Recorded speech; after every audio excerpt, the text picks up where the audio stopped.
Beberapa hari telah lewat dan Maratu setiap hari minum obat yang terbuat dari daun-daun seperti yang dilukiskan oleh jambu nada. Setiap hari kakeknya bertanya dan dia menjawab bahwa penyakit yang dideritanya, rasa nyeri seperti yang dinyatakan jambu nada itu berangsur-angsur sembuh. Girang bukan main hati kakek itu, akan tetapi hati Megarani yang mendongkol melihat betapa Maratu seolah-olah mengulur waktu penyembuhannya. Pada hari ketujuh, Bemupa dan Maratu mendatangi pondok tempat tinggal Jambu Nada dan Megarani. Dua orang muda ini memang sudah menunggu di depan pondok dengan hati tidak sabar, menanti berita kesembuhan total Maratu. Maka mereka menyambut majikan Pulau Lahat dan cucunya itu dengan penuh harapan karena melihat betapa wajah kedua orang pendatang itu berseri. Setelah tiba di depan mereka, Maratu segera berkata, "Jambu Nada, kakek merasa berterima kasih sekali kepadamu dan menyetujui kau melanjutkan pengobatan dengan menggunakan tenaga dalam murni." "Apa?" teriak Jambu Nada kaget bingung sekali. Akan tetapi kata-kata Jambu Nada yang bingung dan tidak mengerti itu segera diputus oleh Maratu. "Bukankah dulu kau katakan, setelah beberapa hari minum obat penawar racun, kau akan melenyapkan sama sekali hawa beracun itu dengan menggunakan tenaga dalam murni menyedot keluar hawa itu dari punggungku?" Bemupa tertawa, "Anak muda, kalau bukan kau yang sudah kupercaya penuh, tentu aku tidak mengizinkan pengobatan ini. Akan tetapi aku sudah percaya kepadamu, maka silakan. Mudah-mudahan saja dalam waktu singkat cucuku akan sembuh sama sekali." Setelah berkata demikian, kakek itu membungkuk ke arah Jambu Nada dan Megarani, lalu meninggalkan cucunya. "Maratu, apa maksudmu?" Jambu Nada segera berbisik menegur. Tentu ingin berduaan denganmu di dalam kamar, apalagi..." sindir Megarani mengejek. Harap kalian jangan ribut-ribut," bisik Maratu. "Mari kita masuk ke kamar dan bicara." Dia menggandeng tangan Jambu Nada dan diajaknya masuk. Melihat Megarani cemberut, Jambu Nada berkata, "Dinda, marilah. Aku tidak sudi mengganggu kalian," sanggah Megarani sewot. Mbak Yu Mega, mengapa begitu? Yang hendak kubicarakan adalah kepentingan kalian berdua. Marilah," kata Maratu mengerutkan keningnya pertanda hal itu penting.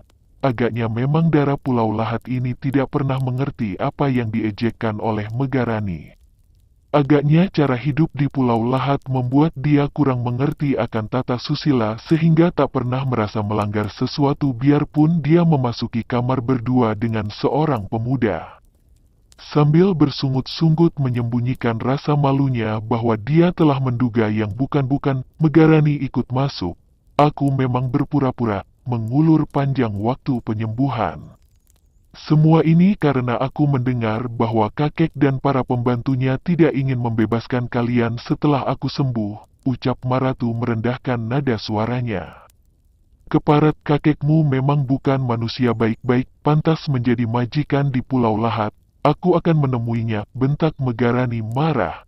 Dinda, bersabarlah, dan mari kita dengar kata-kata Maratu," seru Jambu Nada menenangkan darah jelita itu. Dengan muka muram Megarani duduk lagi dan memandang wajah Maratu. Wajah yang manis sekali, pikirnya, manis dan polos. Pantaslah kalau andai kata Jambu Nada jatuh cinta kepada gadis ini. Pikirnya lagi dan hatinya merasa berdebar penuh khawatir. Kakek telah berjaga-jaga dan mempersiapkan anak buahnya, menjaga kalau-kalau kalian melarikan diri, berbahaya sekali, tambah Maratu bernada serius. "Abis bagaimana baiknya Maratu?" tanya Jambu Nada mengerutkan keningnya. "Ada jalan," kata Dara yang lincah dan cerdik itu.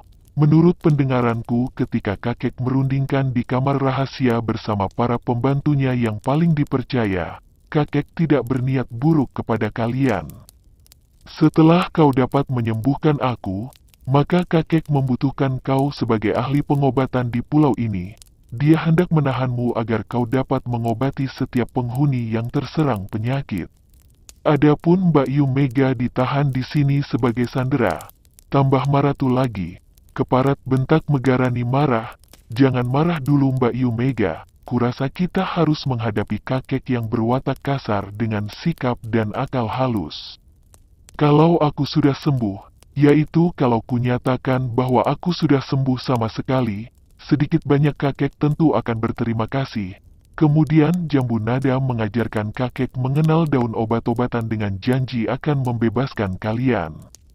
Kurasa kakek akan mau menerimanya karena sebenarnya yang dibutuhkan adalah pengetahuan tentang ilmu pengobatan itu. Dengan demikian, kalau kalian meninggalkan pulau ini, kalian akan dianggap sebagai sahabat dan penolong. Bagaimana? Ujar Maratu serius. Kurasa baik juga akal ini, kata Jambu Nada. Terserahlah, akan tetapi jangan ada akal bulus di balik semua ini. Seru Megarani mengancam. Maratu menarik napas panjang. Mbak Yu Mega, harap jangan mencurigai aku. Aku sudah menyesal sekali menjadi seorang yang terlahir di tempat ini. Aku ingin melanjutkan cita-cita ayah bundaku yang kabarnya dahulu juga selalu berusaha agar penghuni Pulau Lahat tidak menjadi orang liar yang tidak mengenal pri kemanusiaan. Setelah berkata demikian, Maratu pergi meninggalkan pondok itu dengan muka tunduk dan nampak linangan air matanya. Seorang anak yang baik, Jambu Nada memuji sambil memandang tubuh dara jelita itu yang melangkah pergi meninggalkan pondok. Maksudmu, seorang dara yang cantik dan berbudi? Tanya Megarani penuh selidik. Tanpa menoleh Jambu Nada mengangguk. Memang, dia cantik dan berbudi, jawab Jambu Nada tak sadar. Sudah kusangka demikian, sahut Megarani menahan rasa cemburunya. Jambu Nada menoleh kaget dan memandang wajah Megarani. Dinda, apa maksudmu? Tanya Jambu Nada tak mengerti. Megarani membuang muka. Tidak apa-apa, begitulah. Lalu dia lari memasuki kamar biliknya, membanting daun pintu keras-keras. Jambu Nada menggeleng kepalanya. Makin tidak mengerti dia akan sikap wanita pada umumnya, dan saat itu sikap Megarani khususnya, juga sikap Maratu yang amat aneh, kalau mengingat bahwa dia adalah cucu majikan Pulau Lahat yang berwatak aneh dan kejam. Semua terjadi seperti direncanakan oleh Maratu.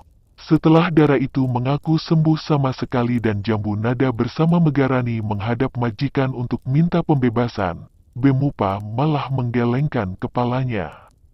Jambu Nada, kami berterima kasih sekali atas penyembuhan penyakit cucuku, dan untuk jasamu itu, kami tidak akan mengganggu kalian, bahkan menganggap kalian sebagai orang-orang berjasa.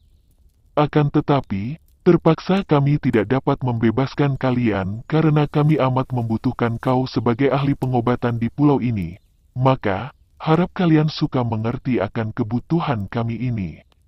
Tinggallah di sini dan menjadi orang-orang terhormat, menjadi pembantuku yang paling baik, kata Bemupa tegas. Majikan pulau, aku mengerti akan kebutuhan majikan pulau dan para penghuni Pulau Lahat.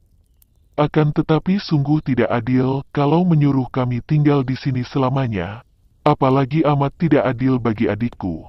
Betapapun juga, karena aku mengerti akan kebutuhan kalian semua, biarlah sekarang diatur begini saja. Aku akan sementara waktu tinggal di sini mengajarkan ilmu pengobatan kepada majikan pulau. Akan tetapi ku minta agar adikku sekarang juga dibebaskan, diberi sebuah perahu agar adikku dapat pergi lebih dahulu meninggalkan Pulau Lahat. Adapun aku sendiri, kalau majikan pulau sudah mengenal semua daun dan bahan pengobatan, baru aku akan pergi dari sini. Bagaimana? Ucap Jambu Nada mengajukan usulnya.